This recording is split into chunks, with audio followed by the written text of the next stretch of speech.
স্বতন্ত্রের পথ না ছাড়লে পশ্চিমে একঘরে হবে শেখ হাসিনা সরকার। যতদিন বাংলাদেশে শেখ হাসিনার নেতৃত্বাধীন সরকার তার বর্তমান রাজনৈতিক পথ ধরে হাঁটবে, ততদিন যুক্তরাষ্ট্র এবং তার সমমনা দেশগুলোর সম্পর্ক উন্নয়নে বাংলাদেশকে খুব কমই ছাড় দেবে। বাংলাদেশ আন্তর্জাতিক অঙ্গনে তাদের সম্পর্ক বাড়াতে চায়, তাহলে গণতান্ত্রিক দেশের সঙ্গে সহযোগিতার ক্ষেত্র তৈরি করতে চায়, অবশ্যই স্বতন্ত্রের পথ ছাড়তে হবে। না হলে বাংলাদেশের পশ্চিমে এটি একঘরে দেশ হিসেবে বিবেচিত হবে।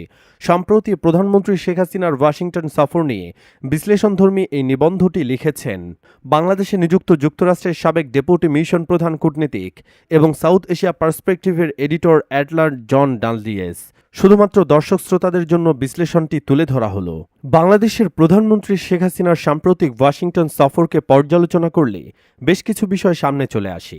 এর মধ্যে বিশ্বব্যাংকের প্রেসিডেন্ট ম্যালবাসের হাতে শেখ হাসিনার পদ্মা সেতুর বাধাই করা একটি ফ্রেম হাতে তুলে দেবার কথা বলা যেতে পারে। এক দশক আগে দুর্নীতির অভিযোগে পদ্মা সেতু প্রকল্পে অর্থায়ন বন্ধ করে দেবার এই ছবিটির উপহার বিশ্বব্যাংকের প্রেসিডেন্টের জন্য হালকা কোনো আঘাত ছিল না। আর এক ছবিতে আমরা দেখতে পাই যুক্তরাষ্ট্র চেম্বার অব কমার্সের প্রতিনিধিদের সঙ্গে বৈঠকে সভাপতিত্ব করেছেন শেখ হাসিনা। বাংলাদেশে বেশি বিনিয়োগের জন্য যুক্তরাষ্ট্রের ব্যবসায়ীদের পুনঃ আহ্বান জানিয়েছেন তিনি।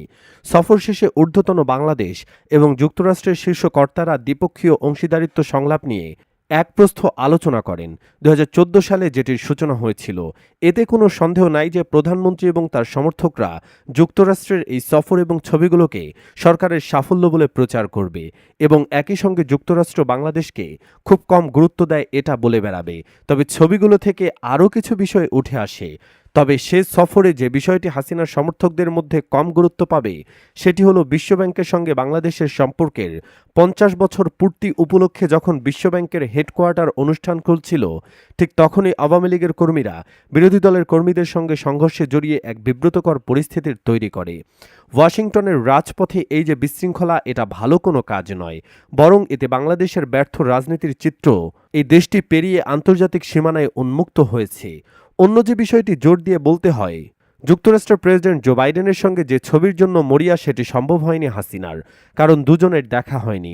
যদিও হাসিনা এবং সমর্থকরা স্পষ্ট করেই জানেন এটি কোনো সরকারি সফর ছিল না, কিন্তু নিঃসন্দেহে প্রধানমন্ত্রী বাইডেনের সঙ্গে বৈঠক করতে পারলে বেজায় খুশি হতেন। এক্ষেত্রে সম্পর্ক যদি ভালো হতো তাহলে যুক্তরাষ্ট্র প্রশাসন বাংলাদেশের এ ধরনের প্রস্তাবে ইতিবাচক সাড়া দিত। এটা থেকে উপসংহারে আসা যৌক্তিক যে যুক্তরাষ্ট্র প্রশাসনের কর্মকর্তারা যেটা ভাবছেন সেটা হলো বাংলাদেশ সরকারের সঙ্গে এর আগে যে বৈঠকগুলো হয়েছে সেখানে তারা ইতিমধ্যে মানবাধিকার এবং গণতন্ত্র নিয়ে নিজেদের উদ্বেগের কথা জানিয়েছে। সম্প্রতি বাংলাদেশের পররাষ্ট্রমন্ত্রীর সঙ্গেও এ নিয়ে বৈঠক করেছেন প্রধানমন্ত্রী অ্যান্টনি ব্লিংকেন। শেষ কথা হলো, প্রধানমন্ত্রী হাসিনার সঙ্গে বৈঠক করে যুক্তরাষ্ট্রের প্রেসিডেন্ট মূল্যবান সময় নষ্ট করলে তাতে খুব কমই স্বার্থ হাসিল হতো। প্রধানমন্ত্রী শেখ হাসিনা আগের সফরগুলোতে কতটা লাভ হয়েছে সে হিসেব কষে হোয়াইট হাউস তাকে কোনো লাল গালিচা সংবর্ধনা দেয়নি। এ বিষয়ে তারা সঠিক সিদ্ধান্তটি নিয়েছে। বিভিন্ন দেশের অভিজাতক শ্রেণীর মতে বাংলাদেশের গলাবাজরা যুক্তরাষ্ট্রের নীতিনির্ধারকদের চোখে বাংলাদেশের গুরুত্বটাকে খাটো করে দেখেছে। একদিকে ইউক্রেনের যুদ্ধ, সুদানের সংঘাত, এগুলো ছাড়াও যুক্তরাষ্ট্রের বাইডেন প্রশাসন জাতীয় এবং আন্তর্জাতিক অনেক ইস্যু নিয়ে ব্যস্ত। এতে আশ্চর্য হবার কিছু নেই। বাইডেন এবং তার কর্মকর্তারা ওয়াশিংটনে হাসিনা সফরকে পাত্তাই দেয়নি। সামনের দিনগুলোতে দেখা যাবে ঢাকার পণ্ডিতেরা হাসিনার জাপান, যুক্তরাষ্ট্র এবং যুক্তরাজ্য সফরকে হয় আন্তর্জাতিক সমর্থন হিসেবে প্রচারের চেষ্টা করবে, নয়তো বর্তমান সরকারের নিন্দা জানানোর জন্য ব্যবহার করবে। সমালোচকরা নিজেদের বক্তব্য প্রমাণের জন্য বিশ্বব্যাংক, IMF, পররাষ্ট্র মন্ত্রণালয় এবং অন্যদের বিবৃতিগুলো বিশ্লেষণ করবেন।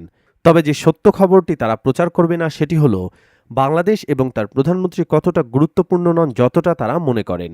বাংলাদেশে যারা ভালো ভবিষ্যতের আশায় আছেন তারা এই বাক্য থেকে শিক্ষা নিতে পারেন। একই সঙ্গে সহজ এবং গুরুত্বপূর্ণ, যতদিন বাংলাদেশে শেখ হাসিনার নেতৃত্বাধীন সরকার তার বর্তমান রাজনৈতিক পথ ধরে হাঁটবে, ততদিন যুক্তরাষ্ট্র এবং তার সমমনা দেশগুলো সম্পর্ক উন্নয়নে বাংলাদেশকে খুব কমই ছাড় দেবে।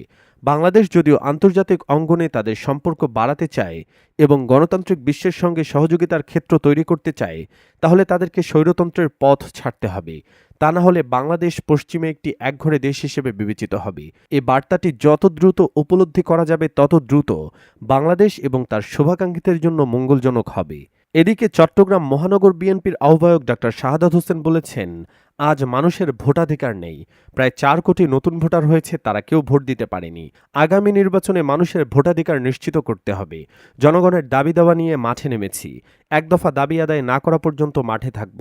যুগপৎ ধারায় বৃহত্তম গণ আন্দোলনে এক দফা ভোটাধিকার হরণকারী কর্তৃত্ববাদী অবৈধ সরকারের পদত্যাগ তার কোনো দফা নেই। তিনি বলেন, ভোটাধিকার ও গণতন্ত্র পুনঃপ্রতিষ্ঠার জন্য যুগপৎ আন্দোলনের ঘোষণা দেওয়া হয়েছে।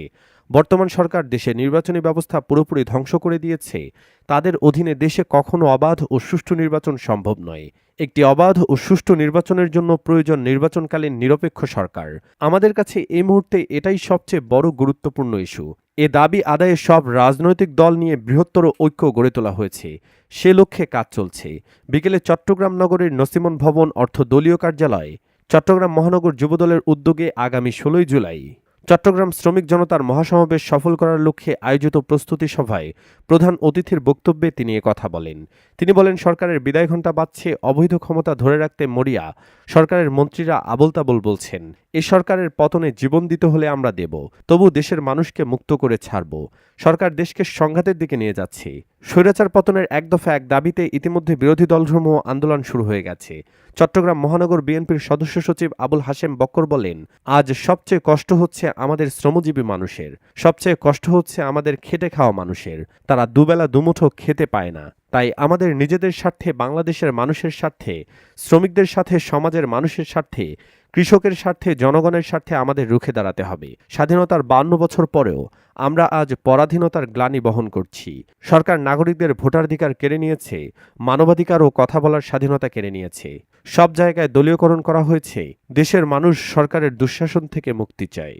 রাজনৈতিক প্রভাবে ব্যাংকিং খাতে এক ধরনের দুরবস্থা বিরাজ করছে।